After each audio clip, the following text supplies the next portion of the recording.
तीनदा दणको तुम्ही लोकसभेसारख्या मोठ्या निवडणुकीत खाल्ला पण मग एडशीच्या ग्रामपंचायतला निवडून आला म्हणून आमचं आलं कशाचं इमान देतो रे म्हणा तू. तुझ्यात जर हिंमत असेल ना तर तलबकर 2029च्या लोकसभेला तुला दाखवतो अजून. हा ये म्हणाव गडी हायच तयार म्हणाव मी तुला दाखवते माझी जॅकेट आम्ही काय करते ती इथं उभं हिंडू नको म्हणाव. बांधवानो फक्त स्वतःच्या घरातल्या माणसाला खुर्चीवर बसवण्यासाठी ह्यांचा आटापीठ आहे. तुम्ही विचार करायचा आहे. उगं नुसतं म्हणायचं विकास विकास विकास काय नाही. त्या शिंगुलीच्या माळ्यावरची चिमणी तशीच अर्धवट आहे.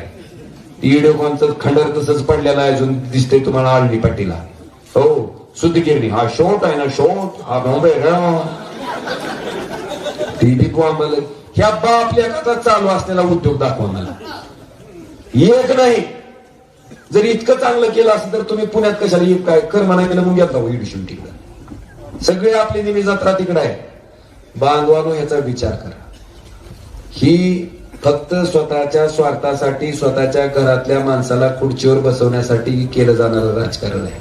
आणि आज तुम्हाला सांगतो पियर मध्ये सुद्धा एक गरीब मुन्ना खटावकरच त्यांचा पराभव करणार आहे. दुसऱ्या तिसऱ्याला कोणाला जायची गरज नाही.